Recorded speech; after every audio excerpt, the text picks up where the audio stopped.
ज्ञान के महासागर में गोता लगाने के लिए तैयार हो जाइए।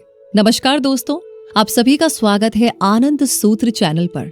तो आज मैं आपको एक ऐसी यात्रा पर ले जाना चाहती हूँ जहां पर शायद आपके बहुत सारे सवालों का जवाब मिल जाए, क्योंकि ये कहानी है, ये यात्रा है अष्टावक्र गीता की, यानी कि साक्षी भाव की।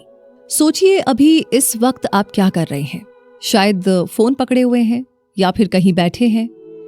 लेकिन एक सवाल है कि ये देख कौन रहा है? ये सब कौन जानता है कि आप बैठे हैं? कौन जानता है कि आप सुन रहे हैं? यही तो है साक्षी भाव। हजारों साल पहले एक राजा थे, राजा जनक। बहुत ही पावरफुल, वाइज, लेकिन उनके अंदर एक बहुत बड़ी इच्छा थी मोक्ष पाने की, उसे समझने की। उन्होंने बहुत गुरुओं से पूछा, बहुत सारे शास्त्र पढ़े, लेकिन कोई भी चीज उनके अंदर की प्यास को नहीं बुझा पाई। फिर एक दिन कुछ कमाल हुआ। उनके दरबार में एक सज्जन आए, उनका नाम था अष्टावक्र। और दोस्तों, वो कोई साधारण इंसान नहीं थे। उनका शरीर टेढ़ा मेढ़ा 8 जगह से मुड़ा हुआ था। जैसे ही लोगों ने उन्हें देखा, वो जोर जोर से हंसने लगे। पूरे दरबार में यही माहौल था।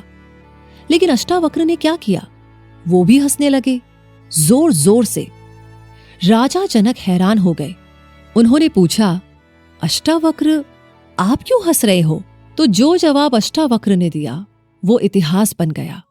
अष्टावक्र ने कहा, महाराज, मैं इसलिए हंस रहा हूं क्योंकि मैंने सोचा था कि आपके दरबार में ज्ञानी लोग होंगे, लेकिन यहां पर तो चमड़ियों के व्यापारी हैं। सब मेरा शरीर देख रहे हैं, कोई मुझे नहीं देख रहा। तो समझे आप, चमड़ियों के व्यापारी जो लोग सिर्फ बाहर देखते हैं, सिर्फ बॉडी देखते हैं, माइंड देखते हैं, लेकिन वो नहीं देखते जो सब कुछ देख रहा है। राजा जनक के अंदर कुछ जागा। उन्होंने तुरंत प्रणाम किया और बोला, हे प्रभु, मुझे सिखाइए, मैं जानना चाहता हूं मैं कौन हूं, और ऐसे बहुत सारे सवालों के जवाब। और फिर शुरू हुई अष्टावक्र गीता। दोस्तों, महर्षि अष्टावक्र ने राजा जनक से कहा, जनक, तुम शरीर नहीं हो, तुम अपना मन भी नहीं हो, तुम विचार नहीं हो, तुम तो वो हो जो इन सबको देख रहा है। तुम साक्षी हो। साक्षी, द विटनेस, द ऑब्जर्वर। लेकिन ये सिर्फ शब्द नहीं है दोस्तों, ये एक जीने का तरीका है। इसे आप ऐसे समझिए जैसे कि अभी मैं बोल रही हूं और आपके मन में थॉट्स आ रहे होंगे। अब कुछ विचारों से आप अग्री कर रहे होंगे तो कुछ विचारों से डिसअग्री कर रहे होंगे। लेकिन कौन देख रहा है इन थॉट्स को, इन विचारों को? कौन नोटिस कर रहा है कि हां, एक थॉट आया?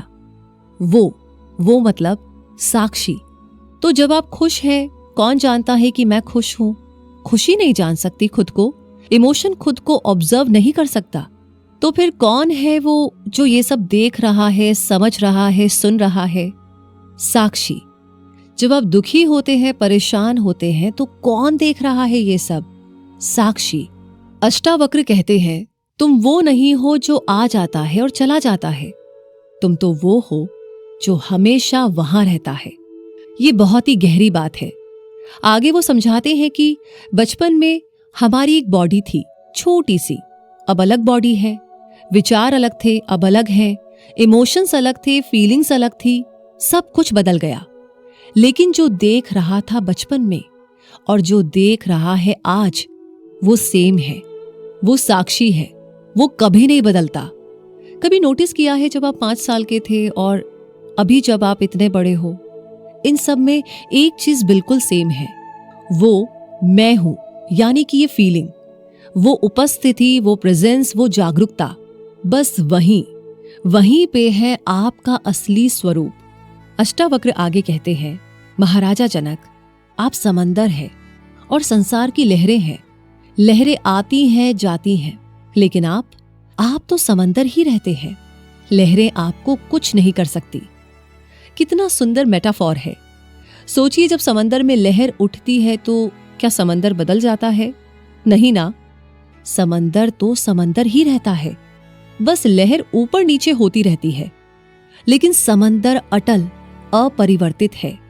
बस वैसे ही आपकी जिंदगी में भी सक्सेस की लहर आती है, फेलियर की लहर आती है, खुशी की, दुख की, प्रेम की, घृणा की, हजारों लहरें आती हैं, लेकिन आप अगर साक्षी भाव में है तो आप समंदर है। आपको कोई भी लहर हिला नहीं सकती। लेकिन आप कहेंगे ये तो थ्योरी है, प्रैक्टिकली ऐसा कैसे होगा? बिल्कुल सही सवाल किया आपने। अष्टावक्र का दृष्टिकोण बहुत ही सिंपल है। वो कहते हैं कि बस देखो, ऑब्जर्व करो, साक्षी बनो, इतना ही, बिल्कुल इतना ही, ना ज्यादा ना कम, सिर्फ इतना ही। जब भी आपको गुस्सा आए या परेशान हो तो देखो, अरे गुस्सा आ रहा है, उसमें जंप मत करो, उसका हिस्सा मत बनो। मैं गुस्सा हूं ये मत बोलो, बस देखो गुस्सा प्रेजेंट है, अंतर समझो। मैं गुस्सा हूं ये पहचान है, तो आप लहर बन गए। गुस्सा प्रेजेंट है, ये ऑब्जर्वेशन है, आप समंदर रहे। जब भी आपको डर लगे, फियर आए, एंजाइटी हो, तो बस देखिए कि ओह ये एंजाइटी है, एक सेंसेशन है बॉडी में, कुछ थॉट्स है, बस उन्हें ऑब्जर्व करो। तो जब आप ऑब्जर्व करते हो बिना जजमेंट के, एक मैजिकल चीज होती है। वो इमोशन का पावर धीरे धीरे कम होने लगता है, क्योंकि इमोशन तभी पावरफुल है जब आप उसमें फंस जाते हो। जब आप कहते हो कि मैं दुखी हूं, तब आप और भी दुखी हो गए। लेकिन जब आप कहते हैं कि दुख प्रेजेंट है, यानी कि दुख अभी है और मैं इसको देख रहा हूं, तब एक दूरी आ गई, एक डिस्टेंस आ गया, और उस दूरी में ही है फ्रीडम, यानी कि स्वतंत्रता। एक और बात कहते हैं महर्षि अष्टावक्र, बहुत ही महत्वपूर्ण। राजा जनक, आप ऑलरेडी स्वतंत्र है, आपको स्वतंत्र होना नहीं है। हे राजा जनक, आप तो पहले से ही स्वतंत्र है, आपको स्वतंत्र होना नहीं है। आप बस ये भूलना बंद कर दे कि आप बंधन में है। आइए समझते हैं कि एग्जैक्टली यहाँ पर अष्टावक्र क्या कहना चाहते हैं। तो दोस्तों, ये सब आध्यात्मिक यात्रा है, वास्तव में कोई यात्रा नहीं है, क्योंकि जो आप ढूंढ रहे हैं वो तो आप ऑलरेडी हैं। आप ऑलरेडी साक्षी हैं, आप ऑलरेडी वो चेतना है जो सब कुछ देख रही है। बस प्रॉब्लम यह है कि आपने अपने आप को पहचान दे दी। आपने सोचा कि मैं ये शरीर हूं, मैं ये नाम हूं, मैं ये जॉब हूं और मैं ये इमोशन हूं। और फिर जब कोई ये चीजें चैलेंज करे तो कष्ट होता है, तकलीफ होती है। कोई आपका मजाक उड़ाए तो आप हर्ट फील करते हैं। जॉब आपकी चली जाए तो आपको लगता है कि बस मैं खत्म हो गया, क्योंकि आपने सोचा कि मैं ये जॉब हूं। लेकिन साक्षी भाव में आप जानते हो ये सब बस एक्सपीरियंसेस हैं। मैं वो हूं जो इन एक्सपीरियंसेस को देख रहा हूं। आगे महर्षि अष्टावक्र कहते हैं, संसार में रहो लेकिन संसार तुम्हारे अंदर ना रहे। राजा जनक एक परफेक्ट एग्जाम्पल थे। वो राजा थे, उनके पास राज्य था, परिवार था, जिम्मेदारियां थी, लेकिन वो साक्षी भाव में थे। उन्होंने संसार को नहीं छोड़ा, उन्होंने बस अपनी पहचान छोड़ी, और यही है सत्य की सुंदरता। तो दोस्तों, जब आप ये प्रैक्टिस करते हैं तो एक अमेजिंग ट्रांसफॉर्मेशन होता है। आपकी प्रॉब्लम्स खत्म नहीं होती, लाइफ में चैलेंजेस आते ही रहेंगे, लेकिन आपका उन प्रॉब्लम्स के साथ रिश्ता बदल जाता है। पहले आप कहते थे कि ये प्रॉब्लम मेरी है, अब आप कहते हो कि ये प्रॉब्लम प्रेजेंट है। तो यहां पर डिफरेंस देखा आपने? एक में आप कह रहे हो कि मैं बहुत सफर कर रहा हूं, दूसरे में आप कहते हो कि आप ऑब्जर्वर हो। एक में आप फंस गए हो, दूसरे में आप फ्री हो। अष्टावक्र जी कहते हैं कि जो निंदा को सहन करता है और प्रशंसा को इक्वली देखता है, वो साक्षी है। अब इसका मतलब ये नहीं है कि आपको कुछ फील नहीं होगा, बिल्कुल फील होगा, लेकिन आपको उसमें खोना नहीं है, लॉस्ट नहीं होना है। तारीफ मिलेगी, अच्छा लगेगा, लेकिन आप जानते हो कि ये बस एक अनुभव है। थोड़ी आलोचना मिलेगी, अफेक्ट करेगा, लेकिन आप जानते हो कि ये बस एक गुजरता हुआ बादल है। और सबसे इंपॉर्टेंट बात, साक्षी भाव में अहंकार नष्ट होने लगता है। और ये जो अहंकार है, ये सिर्फ पहचान का एक संग्रह है। मैं स्मार्ट हूं, मैं सुंदर हूं, मैं सक्सेसफुल हूं, मैं बेटर हूं, एटसेट्रा एटसेट्रा। लेकिन जब तुम साक्षी हो तो कोई तुलना नहीं करता, क्योंकि तुम जानते हो सबके अंदर एक ही चेतना है और वही साक्षी है। बस आकार अलग है, लेकिन सार वही है।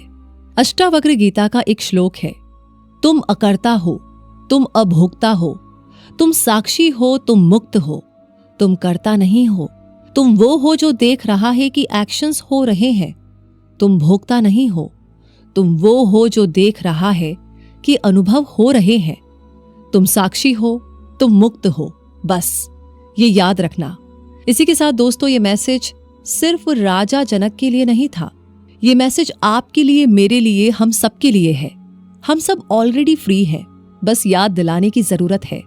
तो आज और अभी से ट्राई करो, बस ऑब्जर्व करो, साक्षी बनो और देखना कैसे आपकी जिंदगी ट्रांसफॉर्म होती है। क्योंकि जब हम समंदर बन जाते हैं तो फिर कोई भी लहर हमें हिला नहीं सकती।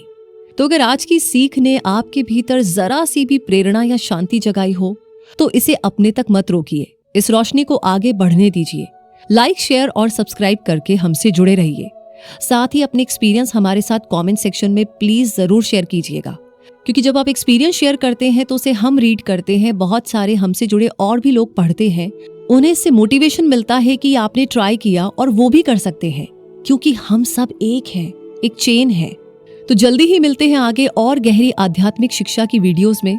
तब तक के लिए शांत रहिए, जागरूक रहिए और अपने भीतर बसे अनंत को महसूस करते रहिए, क्योंकि यही तो है परम आनंद का सूत्र। धन्यवाद।